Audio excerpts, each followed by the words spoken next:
కుంభరాశి. ఈ కుంభరాశి జాతకులు ఈ సంవత్సరం ఎలాంటి పరిస్థితులు ఎదుర్కొన్నారో చూద్దాం.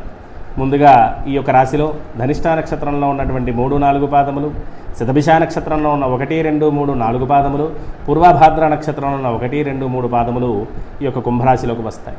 ఈ యొక్క కుంభరాశి వారు ఈ సంవత్సరం ఆదాయం 8 గాను, వ్యయం 14 గాను, రాజ్యపూజ్యం 7 గాను, అవమానం 5 గాను వీరికి పరిగణింపబడుతుంది. ఈ యొక్క రాశివారి విషయానికి వచ్చినట్లయితే ఈ రాశిలో ఉన్నటువంటి విద్యార్థులు గురుబలము చేత మంచి విద్యను అభ్యసించేటువంటి ఆస్కారం ఉన్నది. వీరు బృహస్పతి యోగము చేత పరీక్షల యందు కూడా ఉత్తీర్ణతా శాతాన్ని పెంచుకుంటారు.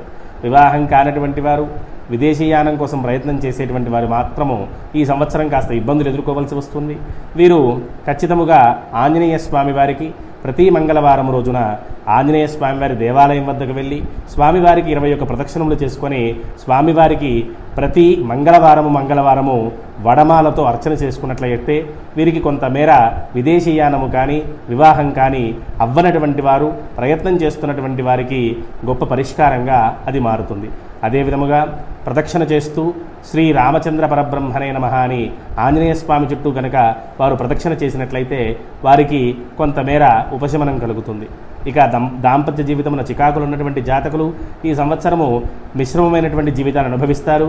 భార్యతో తగులులాడుతూ అనేక విధమైనటువంటి ఇబ్బందులను ఎదుర్కొంటూ వారు ముందుకు కొనసాగుతారు. ఇక రాజకీయంలో ఉన్నటువంటి వారు మంచి పేరును గడిస్తారు. వారి జీవితమున వారికి ప్రశాంతమైనటువంటి వాతావరణం రాజకీయమునందు కలుగుతుంది. వారికి పేరు ప్రఖ్యాతులు పెరిగేటువంటి అవకాశం అధికంగా ఉంటుంది. ఇక వ్యాపారస్తులు కూడా ఈ సంవత్సరం లాభాన్ని చూస్తారు.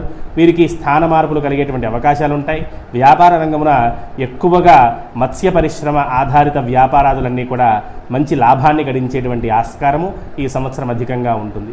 అదేవిధముగా ఈ రాశిలో ఉన్నటువంటి జాతకులు ముఖ్యంగా ఏలినాటి శని ప్రభావం వల్ల, ఏలినాటి శని యొక్క దృష్టి దోషం వల్ల అనేకమైనటువంటి ఆరోగ్య సమస్యలు ఎదుర్కొంటారు. కనుక కుంభరాశిలో ఉన్నటువంటి ప్రతి జాతకుడు కూడాను ప్రతి పౌర్ణమి మరియు ప్రతి అమావాస్యకు ఈశ్వరుడికి అభిషేక కార్యక్రమం చేసుకున్నట్లయితే మీకు ఏలినాటి శని ప్రభావం కాస్త తగ్గుతుంది.